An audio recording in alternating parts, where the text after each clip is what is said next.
Welcome, everybody, to the Peer to Peer Policy Pod. I am Brian Morgenstern here with the great Sam Lyman. We have a lot to talk about today, including Texas leading the Bitcoin space race. And we have a very special guest joining us today, Texas State Representative Giovanni Capriglione, chairman of the Financial Services Committee and the IT Caucus in Texas. He is a very forward-leaning representative, and he has sponsored the Texas Strategic Bitcoin Reserve Bill.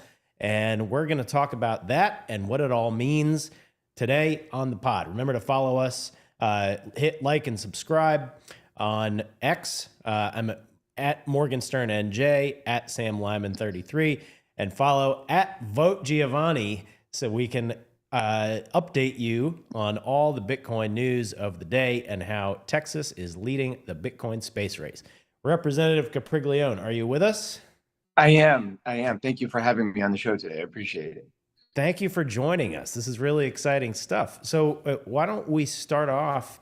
You can give the audience a little bit of your background and then talk about your bill and what it does and what it means. Sure. Yeah. Again, thanks for having me. My name's Giovanni. I'm a Texas State representative in the Dallas-Fort Worth area. My district encompasses part of the Dallas-Fort Worth Airport. I've been in the legislature now for 12 years, and I am the chairman of the Financial Services Committee. I'm chair of the IT Caucus, which has got 62 members. We help educate other members about technology, including Bitcoin. And I'm also the chair of the House Select Committee on Artificial Intelligence and Emerging Technologies. So just had a lot of experience working on cybersecurity, on Bitcoin, blockchain, privacy, a lot of different technical policy over the last few years. And so this was kind of in our wheelhouse, and pretty excited to have filed the Texas Strategic Bitcoin Reserve Bill. Yeah, absolutely. And you've taken a bit of a creative approach, I think, with a zero fiscal note on the bill, I think, and accepting Bitcoin donations, I think taxes perhaps. Can you tell everybody the kind of the key points of what this bill does? Sure, I'd love to. And just so that people know, if they want to look it up, it's House Bill 1589. We filed this bill last week and had a lot of help from a lot of different folks, including Texas Blockchain Council and other people in the industry. But essentially what the bill is going to do is create an account in our treasury, in the Texas the main treasury, under control of the comptroller. And what it would do is allow individuals to gift or donate basically allocate Bitcoins directly into the Texas Treasury. And by doing that, that's how we get no fiscal note, right? Because this isn't necessarily, assets the state has to go and sell to be able to buy Bitcoin or vice versa. All of that would be placed inside of our Treasury.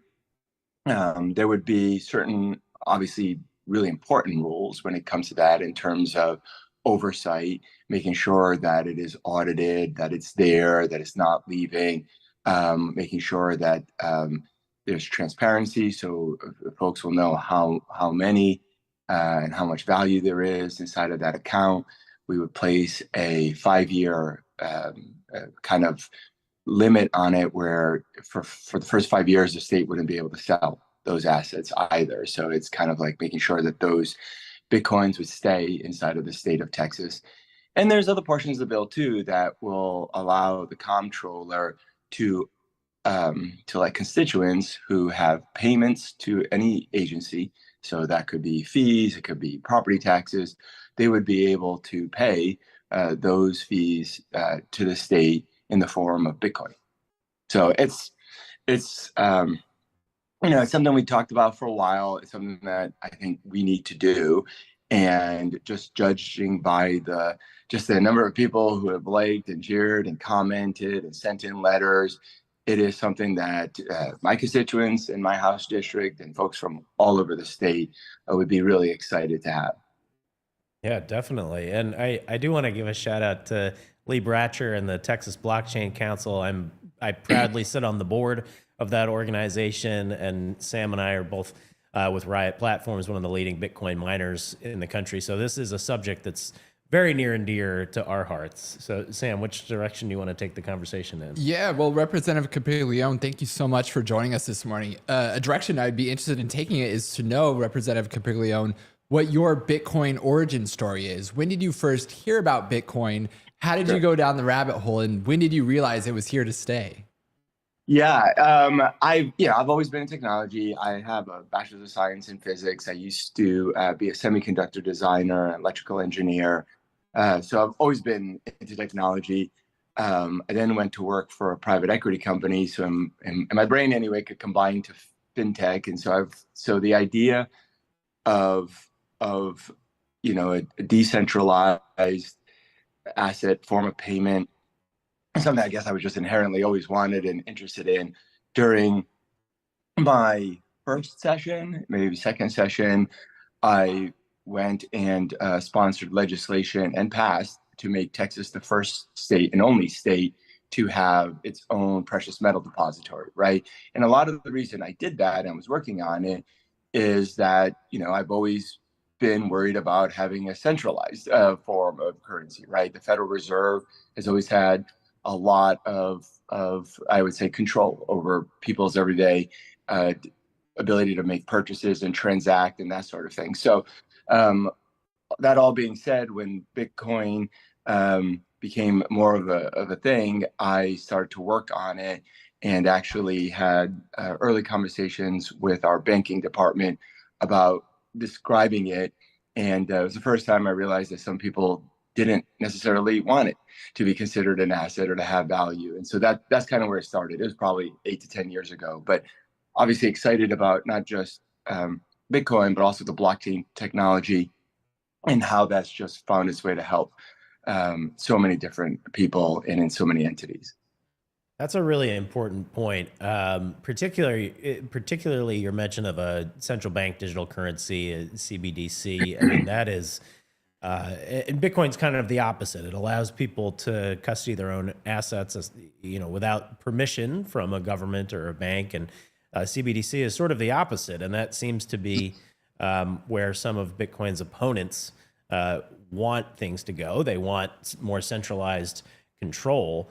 But I want to take a step back and just talk about what Bitcoin has meant for Texas. I mean, our company has kind of revitalized some rural communities where there's not a lot of people or businesses, but they have the power infrastructure to support like an industrial scale, Bitcoin mining operation. So can you tell us a little bit about your experience of just having this industry in your state, in and around your district? What's it like? No, and that's really important too, right? Because obviously we can talk about the value to economic policy and all of that, but what it's meant in terms of growth for the state of Texas. And I've had obviously the pleasure of being able to visit Riot and to visit other Bitcoin miners in the state of Texas, right?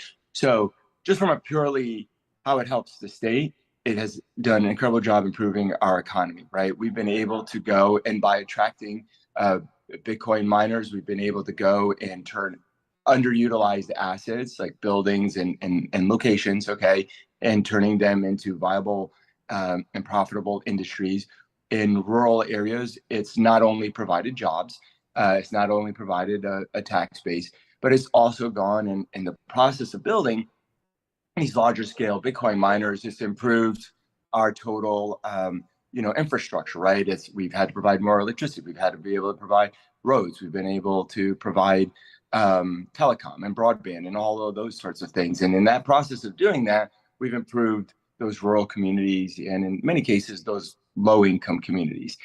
On top of that, I mean, Texas by doing this is becoming when people talk about innovation and technology, they're talking about Texas more and more. And I think that is a large part to do with our attracting Bitcoin miners and their expertise and their workforce.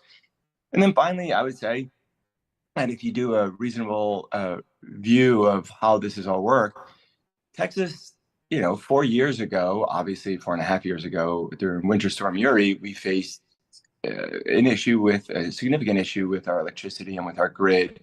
And in the process of seeing that and trying to fix that, a lot of us came to the conclusion that Bitcoin miners are incredibly helpful to our grid and the safety and security and the resiliency of our grid. And so all of that put together, it's just been an incredible opportunity for Texas to do that, because it's also acted as a catalytic investment, right? We now have a lot more data centers moving in. We have a lot more AI type data centers coming into the state of Texas. So it's just been plus, plus, plus, plus. And so that's why, on top of everything else, having a strategic Bitcoin reserve in the state of Texas makes a lot of sense. And I want to give Sam an opportunity to ask another question, but I want to double click on that issue of the flexibility of Bitcoin mining loads, because there is concern about the growth of demand in Texas, the growth of businesses, the biggest interstate migration in recent years has been from California to Texas. And so there's a lot of growth, and Texas has to be able to serve that demand. But I think one of the great things about Bitcoin mining is that because the network is decentralized, miners can power up or down depending on the needs of the grid. But I don't think a lot of elected officials have yet kind of digested that information and exactly how it works. So I'm wondering, what do you tell your colleagues to kind of take the temperature down, maybe calm some nerves a little bit? I had a great conversation with the governor about this. I think he understands it well, but not everybody does, because they don't live and breathe this every day. So, right. How are you seeing that conversation go in the legislature?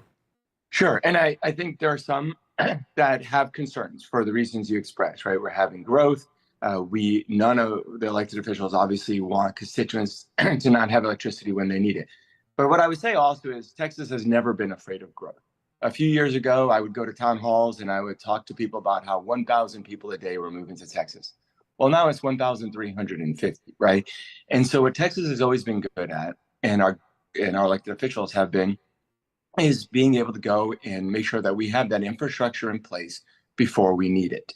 And so step one is we need more electricity and energy. And I think that we will do that. And we have been doing that. Last November, for instance, with the help of our constituents, we went and we passed the Texas Energy Fund to go and put more steel in the ground and to go and get our energy capacity up higher.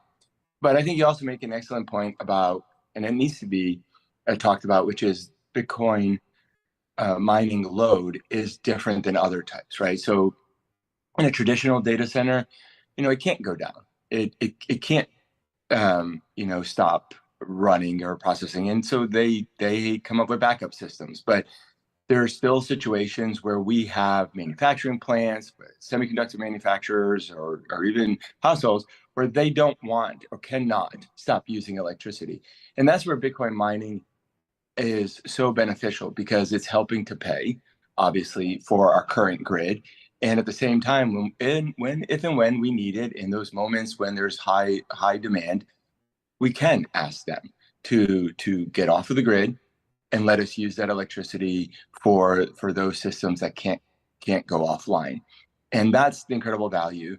And in 30 seconds or less, I think anyone can explain that to someone else. And so part of it is just education. We do that with our IT caucus, and we're going to keep doing that with our IT caucus to go help educate members about how that load is just different.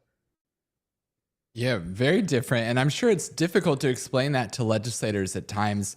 But it's great that you've been so forward thinking on this subject, especially given the fact that you've been in Bitcoin, or at least have known about it for about a decade now. So Representative Campiglione, it'd be really interesting for our listeners to hear the origins of the Strategic Bitcoin Reserve Bill itself. Could you tell us more about how this bill came to be and why you think it will be good for Texas? Sure. So, I'd heard of this concept, I guess, I would say a couple of years ago. Constituent had talked to me about it.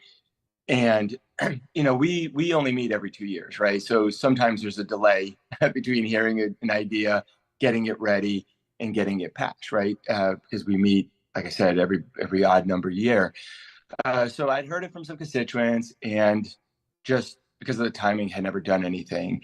And then I was at an event where Lee Bratcher was the panelist. I was running incredibly late. And in that panel, we had talked about it at some length, and I had made the comment that, okay, let's work on it. And that was, I guess, my first dosage of how excited people are about it, because just saying that I would look into it it became very popular on Twitter. And so then we started to do it in earnest. We worked with the Texas Blockchain Council, Lee Bratcher, and ended up on Twitter Spaces last week and filed it online during it. I'll say I appreciate all the help, because typically speaking, it takes a long time to come up with a bill, have our attorneys go and draft it, and then file it and doing all this stuff. But this one went at breakneck speed. I would say that's because of all the support we had and because of all the energy behind it. And so what might normally take 2 or 3 months, we beginning to end took about a couple of weeks. But just I also want to let people know it's been filed. We start the session in January. I've already had multiple colleagues wanting to support the bill. There's ways that we do that. We call it co-authorship or joint authorship, where we let members go and sign up. So I already have other members from bipartisan and bicameral that want to go and support this legislation. So we're excited and getting ready to go. And I'll be working on this for the next few months for sure. That's great. So actually, that's a great place to jump off of on the prospects for passing it. So I guess my question is, what does that process look like? You're seeing some enthusiasm. That's great. Yeah. In our experience, the House has been a little bit more forward leaning on issues like this when you compare to the Texas Senate. But everybody's pretty pro business and wants Texas to thrive. So it just seems to me there may be some horse trading or negotiating, and I'm curious to hear your perspective on what you think the process is going to look like. Because the session only goes, it was January to May. It's pretty fast, and you have thousands of bills that you all consider in your one session every 2 years. So what do you think the next few months looks like in terms of process, and how can enthusiasts and members of the industry be supportive and help push this across the finish line? Yeah, that's all right. You're right. We're starting a little bit later this year. So we start January 14th, and I think it goes to the first week in June. And it is slow race to the end, right? So a lot of what we try and do in the beginning part of it is try and get your bills in front of other members because of podcasts like this, because of X and others and news on this bill. It's been really great in terms of trying to get that out there. So what'll happen is we'll have committees probably in February, maybe at the end of February, or beginning of March, we'll have a hearing on this bill. And that's when members of the public can go and participate. They can write in, or they can come to the Capitol. And that's the most valuable thing, really, in terms of wanting to help with the bill. But we'll have it open for members of the public where they can come and testify on the bill, for the bill, and then explain why members of the public want to have that. And then at some point it gets to a vote in the House, and then the Senate hopefully is doing the same thing on their side. In the really short term, what I would tell anyone who's watching this podcast and anyone who's really excited about Bitcoin and blockchain technology, and if you live in Texas, call your state representative. If you don't know who that is, you can just type that in Google and say, who's my Texas state representative, or your Texas state senator, and let them know that you'd like them to support Bitcoin or blockchain technologies, or specifically this bill, House Bill 1589. And I'll tell you, it makes a huge difference. It does when people call me, when my constituents call me asking me to support a bill, because that's what we're here to do. And so to the extent that people are listening to this, can help, respectfully go and ask your legislator to support Bitcoin blockchain related legislation. Yeah, Representative, let's talk about the game theory of a strategic Bitcoin reserve for a second. So Satoshi Nakamoto, just 2 weeks after Bitcoin was launched, he wrote in a chat forum online, he said, it might make sense to get some just in case it catches on.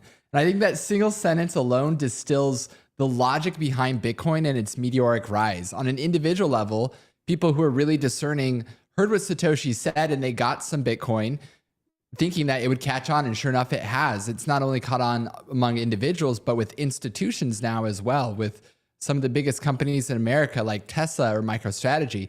And now it seems like it's starting to catch on both the state and the nation state level.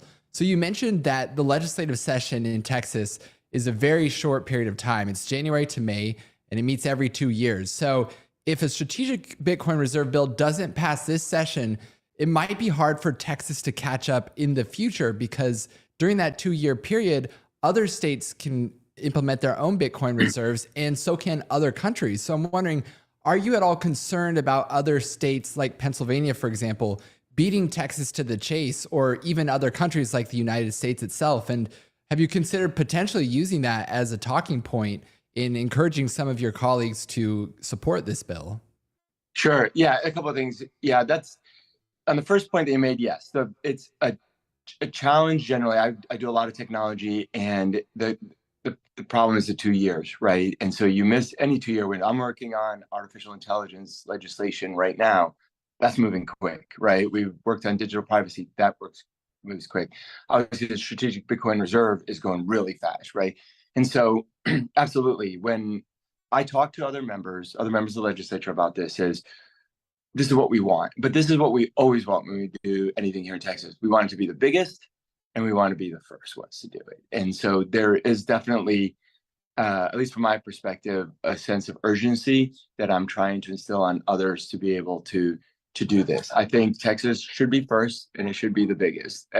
We're the 7th largest economy in the world. We just surpassed France. And so because of that, we have the capabilities, we have the know-how, but also it's going to be that important for the Bitcoin movement that Texas do this. If we pass legislation in the state of Texas, and I'm able to get over 2/3 of the vote for it, so if the supermajority of members vote for it, it can become effective as soon as session ends in June, early June. So we have a path to do that, and that's what we're trying to do. And that's why we filed the bill early. Sometimes members won't file these types of bills till January or February. And so by doing it earlier, we're hopefully going to be able to get it done faster. That's great. So, you talk about AI as well, and sometimes people kind of lump these concepts together, even though they're different. But Texas has taken a very different approach from the federal government, particularly the Biden administration. It's now coming out, the debanking scandal. Yeah. We've talked about how the administration tried to do a mandatory energy audit, we think with the purpose of limiting or eliminating Bitcoin mining. There was, of course, deplatforming, censorship and things. So the federal level has been, let's say, not forward-looking on these issues, but you in particular and your leadership in Texas is, trying to show the way for U.S. leadership on these critical issues and the economy of the future. So can you talk a little bit about the contrast between the state and federal government, and how you see Texas as a laboratory of democracy for some of these emerging tech industries? Yeah, no, that's a good point. It's actually one of my favorite topics because, here we all sometimes complain about the fact that it's every 2 years in Texas, but we get a lot of stuff done, right? We'll pass 800 to 900 to 1,000 different pieces of legislation in those few short months. And anyone who's been watching the federal government, and with all due respect to obviously my colleagues who work in Congress, I don't really get a lot of bills passed, or a lot of laws passed, or even a lot of changes passed, which is hopefully going to be different with the incoming administration, and I expect that it will be. But in some parts, I think that's okay. I mean, I think the states are where our founding fathers thought a lot of this stuff should start, right? It is the laboratory of democracy on the state level. And so what we're able to do is try different things out faster, and we work with other states, right? We see what they're doing. We have different platforms to do that. But given where Congress is now, given where the states are, I do expect the states to lead on Bitcoin, on blockchain, on artificial intelligence. And when you think about why we need to do this, it's economics, incredibly important, right? We can't rely on the federal government to pass laws to let us be able to go and have these industries thrive. But it's also a national security issue, right? We need this expertise, we need this technology, we need all of this done, and we need this to protect our country in a lot of way. And so that's what gives us the ability and the desire to do it at the state level. I'm trying not to knock the federal government too much. I mean, but I think we all see how difficult it is for them to pass budgets, let alone comprehensive technical bills.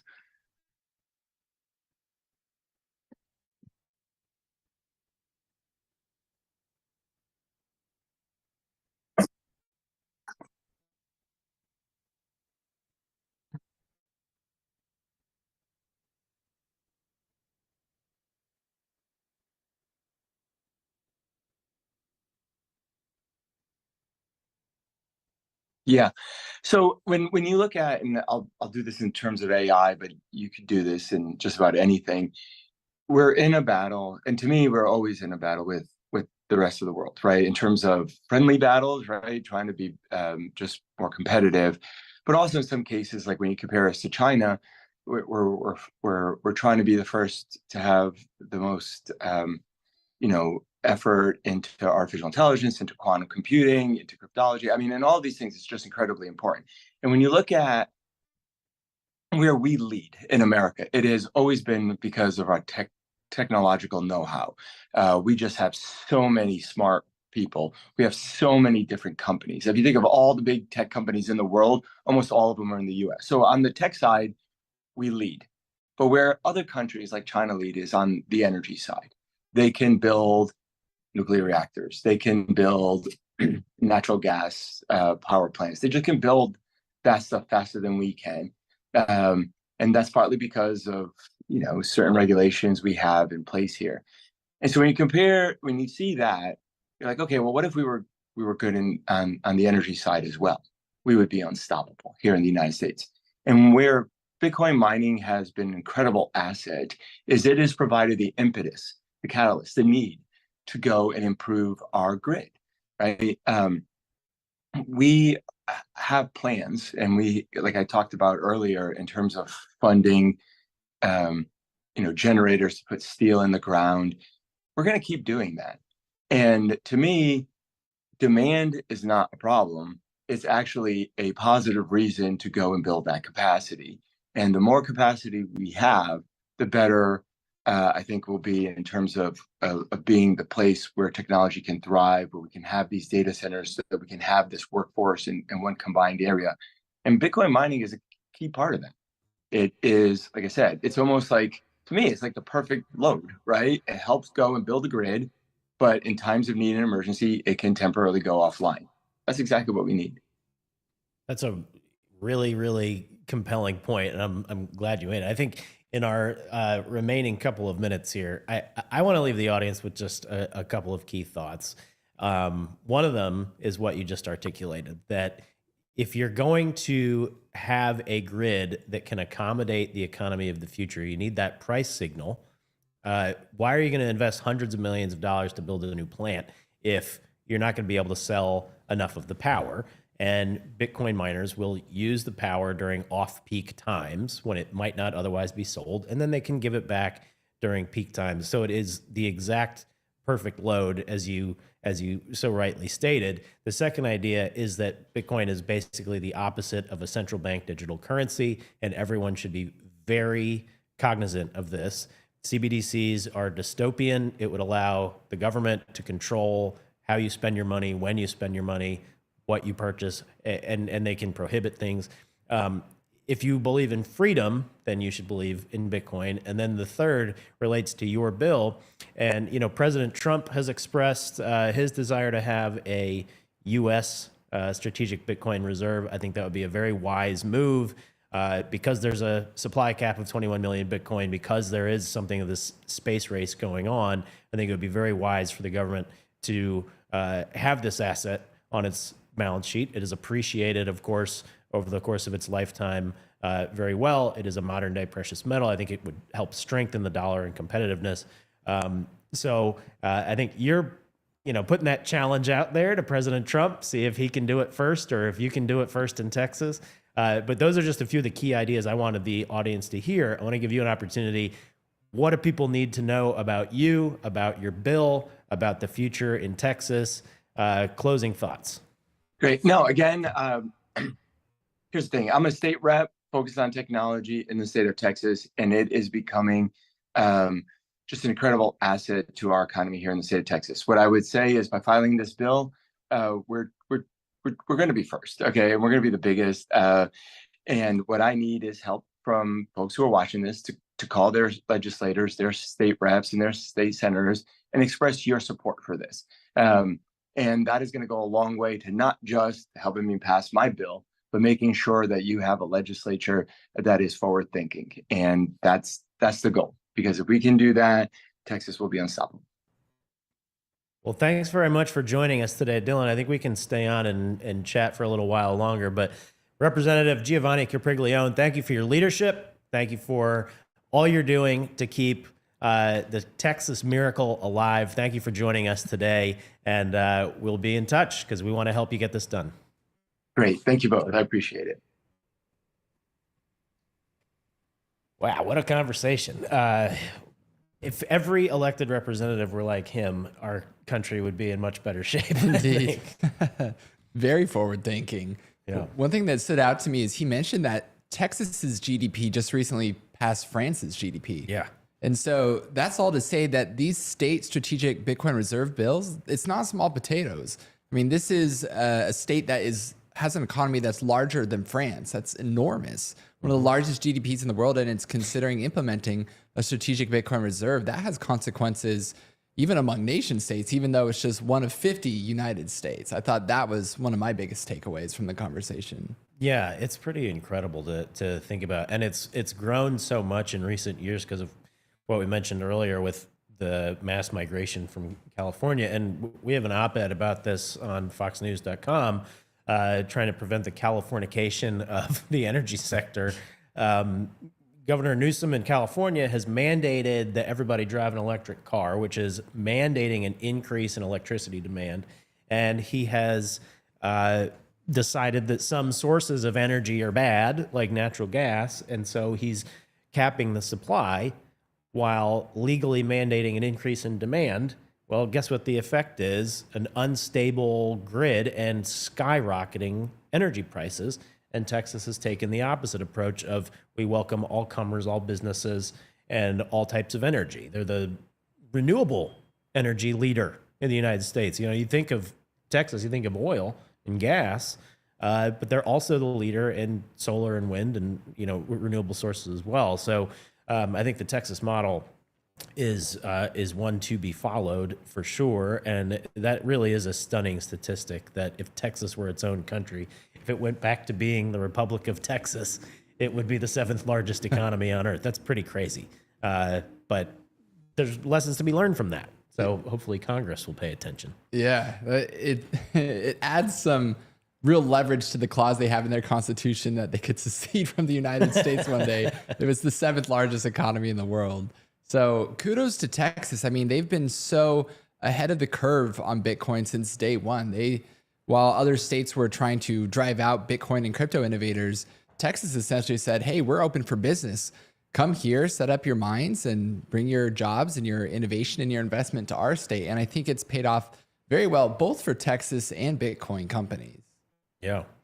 Well, I hope, Texas does succeed in leading the way here. And hopefully David Sachs has a really profound impact at the federal level. He's been making the rounds on Capitol Hill, meeting with congressmen and senators, talking about AI and crypto policy and where the Trump administration should go.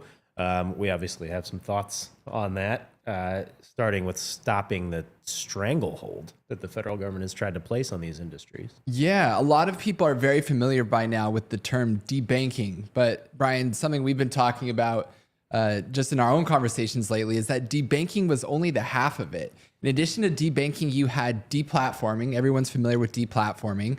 The Biden administration went after its enemies on social media to try to get them censored or deplatformed altogether. But a lot of people don't know that they tried to deplatform mathematics.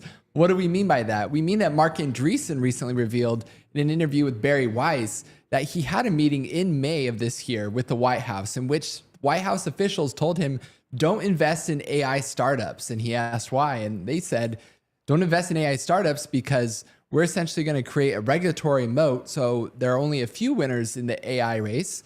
And we will, by so doing, effectively be able to control AI development in the United States. And then they went so far as to say that if the government wanted to, they could ban an entire field of mathematics, the mathematics that AI is built on, in order to control AI development, citing as precedent the fact that the government did something very similar with fields of physics during the Cold War. So that was pretty astounding. And then, of course, we talk about another idea, unplugging. Do you want to say more about the unplugging meme? Yeah, so deplatforming, censoring your opponents, debanking, trying to make it impossible to do business for people you perceive to be your political opponents, but in private business. And then the third prong was this unplugging, where the White House had issued statements saying they want to limit or eliminate Bitcoin mining from the United States. Incredibly damaging and bizarre position to take. But then they started to execute on that vision by proposing a 30% excise tax on the electricity Bitcoin miners use.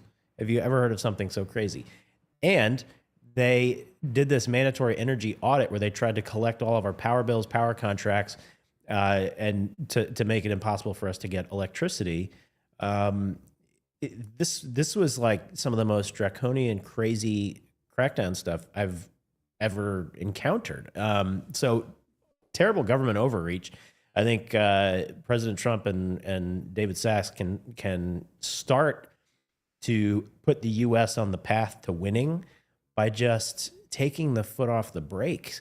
You know, just let people succeed. If they are in legal businesses, let them talk about their vision for freedom and prosperity online without censorship. Allow them to have a bank account for a legal business. I can't even believe we have to ask for that. Yeah. And allow them to have electricity.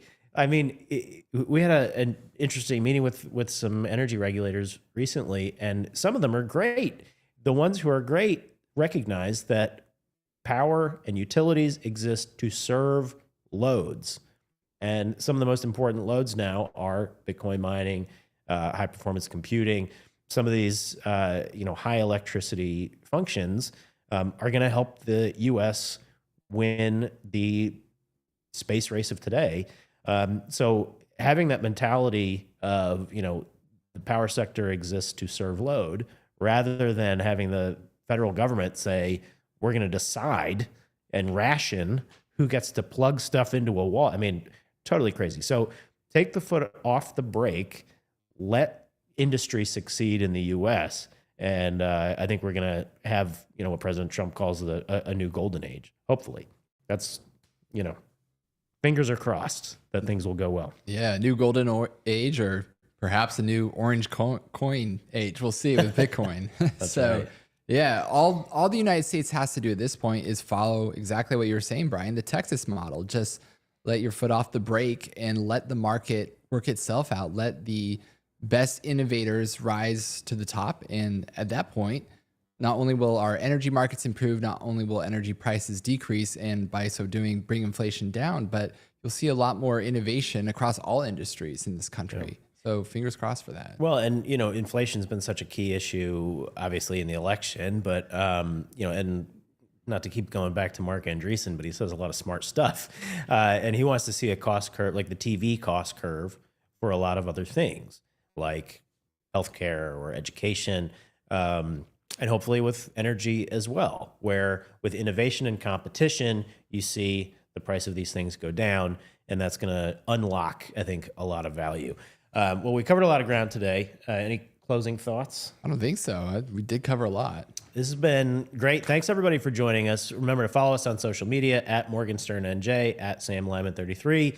Hit that like and subscribe button, and join us next time on the Peer-to-Peer Policy Pod. Merry Christmas, Happy New Year, and we will see you again soon. Thanks a lot.